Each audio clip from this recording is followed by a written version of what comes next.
现在咱们讲一下啊，这个是全金属的自行车，它这个就是说是新版的。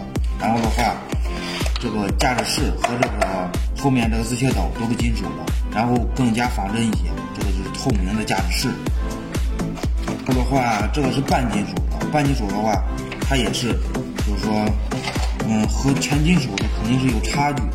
但是这个就是说驾驶室是黑色的，然后都是 ABS 塑料材质的，它价格也不一样。这个就是边框是金属的。